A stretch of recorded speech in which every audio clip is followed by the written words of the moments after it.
केंद्रीय वित्त राज्य मंत्री श्री अनुराग ठाकुर जी, हिमाचल प्रदेश सरकार में माननीय मंत्री श्री वीरेंद्र कंवर जी, हमारे साथ में शिमला से जुड़े हुए माननीय विधायक श्री बलबीर जी, हमारे एचपी एसआईडीसी के vice chairman Shri Ram Kumar ji, secretary health Shri Amitabh Awasthi ji, deputy commissioner Una, SP Una और उपस्थित सभी अधिकारीगण और उपस्थित सभी मित्रों, मुझे इस बात की प्रसन्नता है कि कोविड के खिलाफ इस लड़ाई में हम लगातार अपनी क्षमता को प्रदेश के अंदर बढ़ाने की कोशिश कर रहे हैं और उसमें आज एक और मील का पत्थर जिसको मैं कह सकता हूं कि ऊना जिला में आज मेकशिफ्ट के अंतर्गत जो पंडोगा में 90 बिस्तरों का एक व्यवस्था जो है हमने आज शुरू की है, उसके लिए मैं आप सबको बहुत बहुत बधाई देता हूं। और वास्तव में ये सुविधा जो है आगे बढ़ा करके 140 तक पहुंच सकती है। 140 बिस्तर की व्यवस्था वहां पर हो सकती है। मुझे इस बात की भी प्रसन्नता है कि पिछले कुछ दिनों से हम लगातार देख रहे हैं कि प्रदेश में कोविड के मामलों में गिरावट आ रही है, लेकिन बहुत ज्यादा आनंदित होने की भी बात नहीं है। लेकिन संतोष का विषय है कि अभी हिमाचल प्रदेश में हमारे पास एक्टिव केस जो है वो लगभग 11,000 के लगभग है, तो कभी एक दौर में 40,000 से पार हो गए थे। और उस दृष्टि से मुझे लगता है कि अब कोविड में जहां तक संक्रमण बढ़ने की बात है, उसको रोकने में हम सब लोग काफी हद तक सफल हुए हैं। दुखद मृत्यु बहुत सारे लोगों की हुई है और अभी तक हिमाचल प्रदेश में लगभग 3,217 लोगों की दुखद मृत्यु हुई है, जिसका हमको दुख है। लेकिन फिर भी उसके बावजूद ये परिस्थिति अगर हम पूरे देश भर में देखें तो ये परिस्थिति पूरे देश भर की है। पूरे देश भर में मृत्यु इस बार इस दूसरे दौर के संक्रमण में बहुत ज्यादा हुई है। अगर ऊना जिला की अगर हम बात कहें, कुल वहां पर अभी तक चाहे वो फर्स्ट वेव है चाहे वो सेकंड वेव है, तो 12,714 के लगभग वहां पर अभी तक टोटल केसेस आए हैं। और अभी भी मैं देख रहा हूं कि एक्टिव केस का नंबर ऊना में 926 के करीब है। और ऊना जिला में जहां दुखद मृत्यु हुई है जिन लोगों की, वो भी नंबर काफी बड़ा है, 225 के करीब है। और बड़ा जिला नहीं, छोटा जिला होने के बावजूद भी ये नंबर उस हिसाब से अगर हम देखें तो ये बहुत बड़ा है। लेकिन इसमें जहां तक सरकार की ओर से जो मदद की जा सकती थी कोविड के संकट से प्रदेश को बाहर निकालने के लिए, कोविड के संकट में प्रदेश में उन लोगों को मदद करने के लिए, जो लोग मदद के लिए जो है वो बहुत ऐसी परिस्थिति में थे, ऐसे हालात में थे जिनकी मदद करना लाजमी था, आवश्यक था, उनकी मदद करने के लिए हमने कोशिश की है। और मैं इस बात को मैं कह सकता हूं कि हिमाचल प्रदेश में कम से कम ये स्थिति नहीं आई। कोई कोविड का पेशेंट हॉस्पिटल आया और हॉस्पिटल में उसको कहा गया कि आपके लिए बिस्तर नहीं है, आपके लिए बेड हमारे पास नहीं है। अगर कोई पेशेंट हॉस्पिटल आकर के एडमिट हुआ और उसको लगा कि भी उसको उसके लिए ऑक्सीजन बहुत आवश्यक है, तो ऐसी स्थिति नहीं आई हिमाचल प्रदेश में कि ऑक्सीजन की कमी के कारण उसको हम ऑक्सीजन उपलब्ध नहीं करवा पाए। और इसलिए इस बात को मैं कह रहा हूं कि एक दौर ऐसा भी आया कि हमारे पड़ोस के राज्यों के कुछ लोग हिमाचल प्रदेश में अपना कोविड का ट्रीटमेंट करने के लिए आ गए। हमारे पड़ोसी जिलों में जो हमारे जो बॉर्डर जो हमारा पंजाब और हरियाणा के साथ लगते जिले में, क्योंकि कहा कि वहां पर बिस्तर नहीं मिल पा रहा है, वहां ऑक्सीजन नहीं मिल पा रही है। तो इस बात का एक संदेश जाता है कि निश्चित रूप से हिमाचल प्रदेश में कोविड को हैंडल करने के लिए हमारे पड़ोसी राज्यों की तुलना में, दूसरे राज्यों की तुलना में हमने बेहतर कोशिश की है। हमें तुलना में नहीं जाना है, लेकिन हम अपनी बात कहें, लेकिन फिर भी इसके बावजूद भी हमको ये भी मान करके चलना पड़ेगा, संकट इतना बड़ा था कि जिस प्रकार की कुछ जगह हमसे उम्मीदें की जा सकती थी, जिस तरह की सुविधाओं की उम्मीदें लोग करते थे, वो संभव भी नहीं था। और ऐसी स्थिति में हिमाचल प्रदेश में हमने बेड कैपेसिटी को 5,000 तक बढ़ाया, ऑक्सीजन की कैपेसिटी को बढ़ाया, हमने ऑक्सीजन की स्टोरेज को लगभग 25 मीट्रिक टन तक बढ़ाया। और इसके साथ में हिमाचल प्रदेश में हमने कहीं भी किसी भी चीज की कमी नहीं आने दी। 1700 से ज्यादा ऑक्सीजन कंसंट्रेटर हमारे हिमाचल प्रदेश में काम कर रहे हैं। और जितने लोगों को वेंटिलेटर की आवश्यकता रही, वेंटिलेटर उपलब्ध कराने की कोशिश हुई है। जितने लोगों को ऑक्सीजन की आवश्यकता लगी, उनको ऑक्सीजनेटेड बेड दे करके वहां पर ऑक्सीजन की सुविधा उनको मिले, ताकि उनके जीवन को हम बचा सकें। उस तरह से हमने प्रयत्न किया है।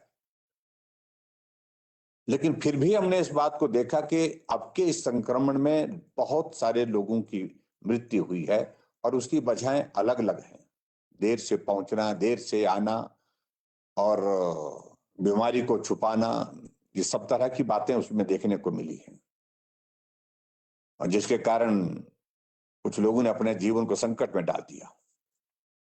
अभी हमारा हिमाचल प्रदेश में प्रयत्न चल रहा है कि जो इस तरह के मरीज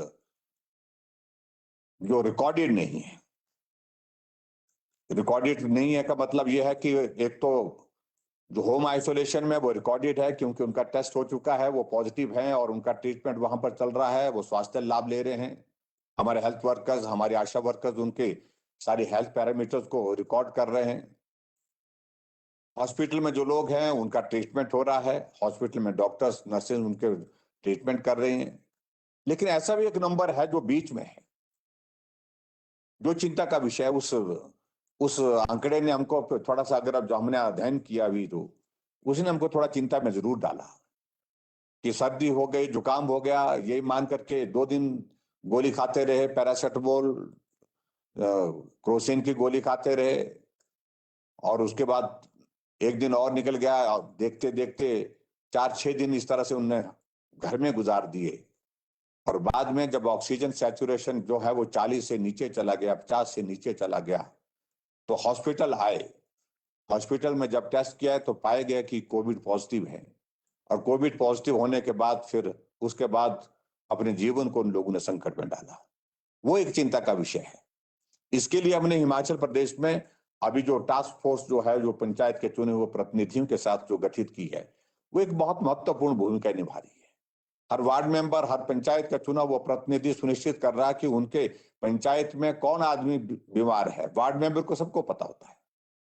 और उसी तरह से नगर परिषद, नगर पंचायतों में वहां के जो काउंसलर हैं, ये काम उनके जिम्मे होना चाहिए। वो लोग इस बात को, और चुने हुए प्रतिनिधि हमारे, वो सब लोग इस काम को कर रहे हैं, ताकि हम ज्यादा से ज्यादा लोगों को इस प्रकार से, जो लोग घर में बीमार हुए हैं, चाहे वो पॉजिटिव हैं, चाहे कोविड पॉजिटिव हैं, चाहे नहीं है, लेकिन उनकी टेस्ट करें। उनका टेस्ट करके हम सुनिश्चित करें कि ये संक्रमण तो नहीं फैला रहे हैं। अगर पॉजिटिव है तो निश्चित रूप से संक्रमण फैलेगा।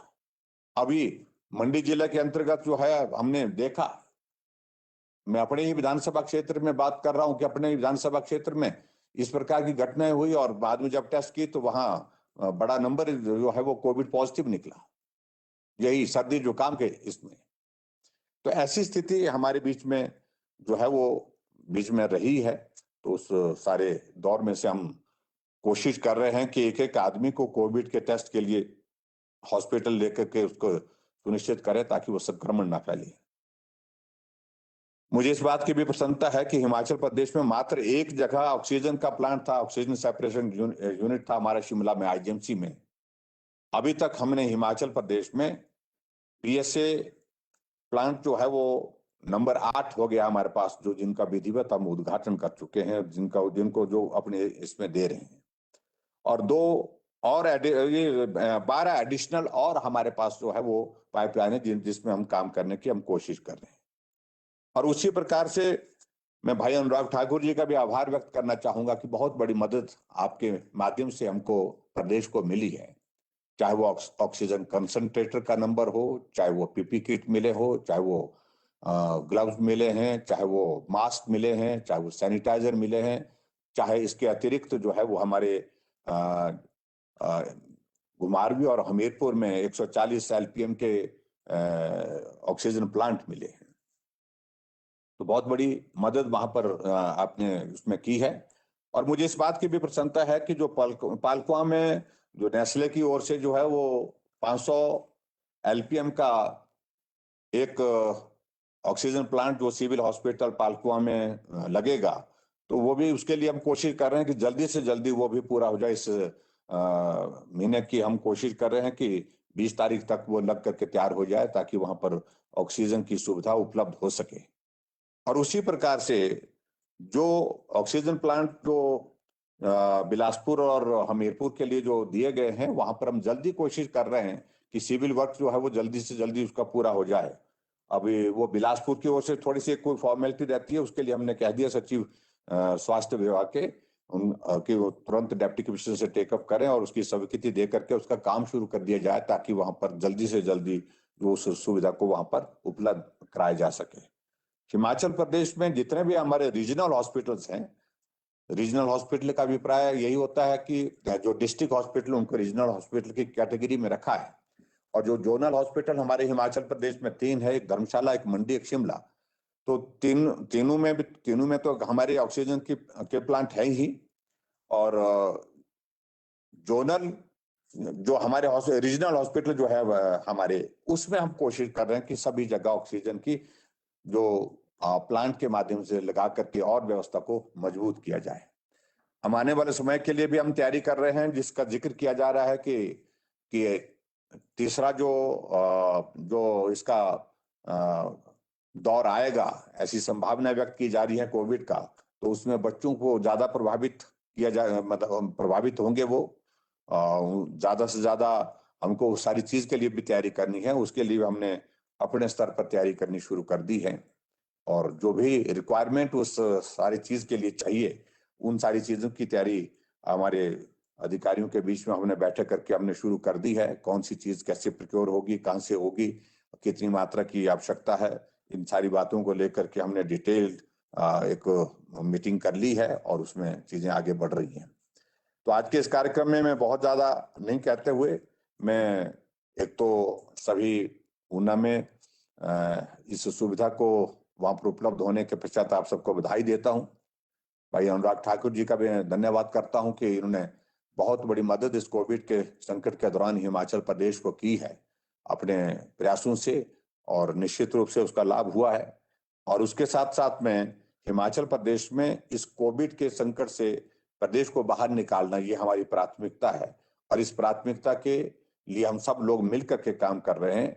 और उसके लिए हम निश्चित रूप से मैं कह सकता हूं, आदरणीय प्रधानमंत्री नरेंद्र भाई मोदी जी के नेतृत्व में, जहां पूरे देश भर में हम इस लड़ाई को बहुत मजबूती के साथ लड़ रहे हैं। पूरे देश भर में वैक्सीन का अभियान बहुत जोरों पर चल रहा है। हिमाचल प्रदेश में 45+ जो हमारा वैक्सीन का अभियान जो है वो पूरे देश भर में जिसकी तारीफ हुई है, वो पहले नंबर पर चल रहा है, सबसे बेहतरीन है। और इस बात को लेकर के भी मुझे संतोष है कि हिमाचल प्रदेश पूरे देश भर में से उन राज्यों में से है जहां वैक्सीन की वेस्टेज माइनस में है, जीरो, मतलब जीरो वेस्टेज इसको हम कह सकते हैं, एक तरह की ना के बराबर है। ये भी मुझे इस बात की प्रसन्नता है, जो शुरू के 2-3 राज्य हैं उसमें हिमाचल प्रदेश भी उसमें है। और निश्चित रूप से हमको बहुत किफायत के साथ काम करना है। आने वाले समय में जो कोविड का अभियान, ये वैक्सीन का अभियान जो है, इसको हम तेजी से आगे बढ़ाएंगे और कोविड के खिलाफ हम निश्चित रूप से हम जीतेंगे, ऐसा मुझे पूरा भरोसा है, पूरा विश्वास है। और आज के इस कार्यक्रम में सभी साथी जो जुड़े हैं उनका मैं धन्यवाद करना चाहूंगा, और वीरेंद्र कंवर जी भी, आदरणीय अनुराग ठाकुर जी भी, और उनके साथ में राम कुमार जी, सब जुड़ करके जो इस कार्यक्रम का हिस्सा बने। आप सबका बहुत धन्यवाद। नमस्कार, जय हिंद। बहुत बहुत